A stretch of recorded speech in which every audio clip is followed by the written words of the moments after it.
পড়েন, 8 রাকাত নামাজ যারা পড়ে, আজকে দেখেন তাদেরকে একটা উদাহরণ দিচ্ছি। আপনি এখান থেকে ঢাকা যাবেন, কোথায় যাবেন? ঢাকা যাবেন। আপনাকে একজনকে জিজ্ঞেস করেন, ভাই ঢাকা যেতে হলে কত টাকা লাগবে? একজন বলল টাকা লাগবে 100 টাকা। আরেকজনকে জিজ্ঞাসা করলেন, সে বলল লাগবে 50 টাকা। এখন আপনারা দুজন মিলে ঢাকা যাচ্ছেন, একজনে নিলেন 50 টাকা, একজনে নিলেন 100 টাকা। আচ্ছা বলেন, আপনি যখন স্টেশনে যাবেন, স্টেশনে যাওয়ার পর যখন আপনার গাড়িটা আসলো, তখন একজন ড্রাইভার ডাক দিয়ে বলল, সুপারভাইজার ভাই ঢাকা যাবেন, টিকিট কাটেন। টিকিট কত? বলেন যে 100 টাকা। টিকিট কত? 100 টাকা। 100 টাকা। আচ্ছা, টিকিট কত? 50 টাকা।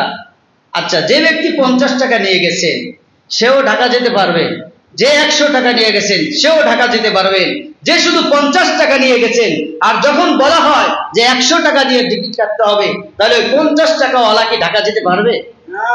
পারবে? কাল কিয়ামতের ময়দানে আল্লাহ তাআলা যদি ডাক দিয়ে বলেন, আমার হাদিস রাসূলের এত বুঝলাম, আমার উলামায়ে কেরাম তারাবির নামাজ 20 রাকাত আদায় করার পর, কষ্ট করার পর, 40টা সিজদা দেওয়ার পর, কোরআন খতম করার পর আমার সামনে দাঁড়িয়েছে। এইবার দুই গ্রুপ দাঁড়ায়, এক গ্রুপ 8 রাকাত আর এক গ্রুপ 20 রাকাত। এইবার 8 রাকাত ওয়ালারাও দাঁড়াইছে, 20 রাকাত ওয়ালারাও দাঁড়াইছে। আল্লাহ আবার ডাক দেয়া বলে, 8 রাকাত ওয়ালারা আসো, জান্নাতে যাইবা। এইবার যারা 20 রাকাত পড়নে ওয়ালা, তারা কি জাহান্নামে যাবে? তারা কি জাহান্নামে যাবে? যদি 8 রাকাত পড়া হলো তোমাদের কথা যদি বাস্তব হয়, তোমরা যদি জান্নাতে যাও, তাহলে আমরা 20 রাকাত পড়নে ওয়ালারাও তো জান্নাতে যাব। আমরা যদি আল্লাহর সামনে দাঁড়ায় বলি, আল্লাহ আমরা 20 রাকাত পড়ছি, চার চাইতে আমরা 12 রাকাত নামাজ বেশি আদায় করলাম, এইবার আমার স্থান কি তার স্থান হবে না তার চাইতে উঁচু স্থান হবে? বলেন। আর যদি আল্লাহ ডাক দিয়ে বলেন, 8 রাকাত পড়নে ওয়ালা দাঁড়াও, 20 রাকাত পড়নে ওয়ালা আসো, তোমাদের জন্য টিকিট ফাইনাল, তোমাদের জন্য জান্নাতের টিকিট বহাল রেখেছি। তোমার আমার রাসূলের হাদিস মেনেছো, 20 রাকাত নামাজ পড়েছো, অনেক কষ্ট করেছো, কোরআন খতম করেছো, রমজান মাস দাঁড়িয়ে দাঁড়িয়ে কোরআন শুনতে শুনতে তোমরা হয়রান হয়ে গেছো, অসুস্থ মুরব্বীরা তারপরও দাঁড়িয়ে দাঁড়িয়ে কোরআন তেলাওয়াত শুনছে। এইবার আসো, তোমাদের জন্য আমি জান্নাত রেখেছি, আর এই জান্নাত তো রেখেছি এবং তোমাদের আমি আমার নিজ কুদরতে হাতে তোমাদেরকে পুরস্কৃত করব। এইবার আপনি ইনশাআল্লাহ কি করলাম? যাও পিছনের দিকে যাও, এইবার তোমাদের স্থান আরো নিচে চলে যাবে। কথা বুঝাইতে পারছি? তা 20 রাকাত পড়লে লস না লাভ? যারা 8 রাকাত পড়ে তারা জীবনে কোরআনের খতমও পায় না, ঠিক কিনা বলে? ওরা 8 রাকাত যারা পড়ে ওদের কোরআন নসিব হয় না যে আমরা একটা কোরআন খতম রমজানে শুনি। আর যারা কোরআন তেলাওয়াত করতে জানে না তারা তো কোরআন ধরেও না হাতে।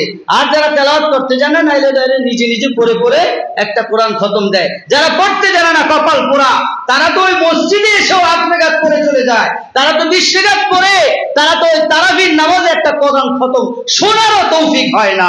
নাগান বান্দা, আল্লাহ তাআলা ওদের হেফাজত করুন, ওদেরকে হেদায়েত দান করুন, বলেন আমিন। বুঝি না ওরা আমাদের ভাই, ঠিক কিনা বলেন? ওদের হাতে হাত দিয়ে পিঠে বুলায় বুলায় বুলায় 20 রাকাত নামাজ পড়াইতে হইব, কারণ আল্লাহ তো একটা কোরআন খতমও পায় না। আমার ভাই একটা কোরআন খতমও পায় না, আছে না নাই? জীবন চলে যায় 8 রাকাত পরে একটা কোরআন খতম পায় না, ঠিক কিনা বলেন? আল্লাহ তাআলা আমাদের সকলকে হেফাজত করে, বলেন আমিন। তাই তারাবির নামাজ, আজকে রমজান মাস, গুনাহ মাফের মাস। কিসের মাস বলেন? কিসের মাস? সবাই বলতে হবে, কিসের মাস? গুনাহ মাফের মাস। এই মাসে আল্লাহ তাআলা বান্দাদেরকে ক্ষমা করার ঘোষণা দিয়ে দেন, বলেন সুবহানাল্লাহ। 10 দিন 10 দিন ভাগ করেছেন রহমতের, মাগফিরাতের, নাজাতের, ঠিক কিনা বলেন? রহমতের, মাগফিরাতের, নাজাতের। রহমতের 10 দিন যায়, গরম লাগে না? লাগে? রহমতে আবার গরম লাগবে কেমনে? গরম লাগে না, গরম লাগে না, ঠান্ডা ঠান্ডা ঠান্ডা। যখন 10 দিন চলে যায়, মাগফিরাত ক্ষমা দেয়। এইবার ক্ষমা বান্দা চায়, আল্লাহ ক্ষমা দেয়, গুনাহগুলা বান্দার মাফ করে দেয়। আকাশগুলা রোদে এমন তাপ হয়ে যায়, মানুষগুলা আল্লাহ আল্লাহ বেশি বেশি ডাকতে থাকে, বলেন সুবহানাল্লাহ। প্রথম 10 দিন রহমতের যায়, ঠান্ডা ঠান্ডা, রহমত তো ঠান্ডা থাকবে, আর গুনাহ তো গরম থাকবে, আগুন। এইবার আগুনের ভিতরে পড়ে বান্দা আল্লাহর কাছে তওবা করে, আল্লাহ তোমার কাছে তওবা করলাম, এইবার তুমি আল্লাহ আমাকে ক্ষমা করে দাও। রমজান মাস পাইয়া যে বান্দা গুনাহ মাফ করাইতে পারলো না, রমজান মাস পাওয়ার পর এই চোখ থেকে যদি আল্লাহ তাআলার নিয়ামত পানি, এই পানি ফালাইয়া যদি তুমি জাহান্নামের আগুন নিভাইতে না পারো রমজান মাসে, আল্লাহ তাআলা বলে এই বান্দার উপরে আমার লানত। বলেন নাউজুবিল্লাহ। আমার নবীও বলে তার উপরে লানত। রমজান মাস একদিন নয়, 2 দিন নয়, 30টা দিন, 1 মাস। আমি 10 দিন 10 দিন করে ভাগ করলাম। এইবার বান্দা তোরা ভাগে ভাগে এসে আমার কাছে তওবা কর, ভাগে ভাগে তোরা আমার কাছে আইসা তা, আমি আল্লাহ তোদের দেওয়ার জন্য বসে আছি রে বান্দা। তোদের জন্য আমি জাহান্নাম বানাই নাই, তোদের জন্য আমি জান্নাত বানাইছি। কাফের ইহুদি মুশরিকদের জন্য জাহান্নাম বানাইছি। কেন তুই কালিমা পড়ার পর কেন তুই জাহান্নামে যাও?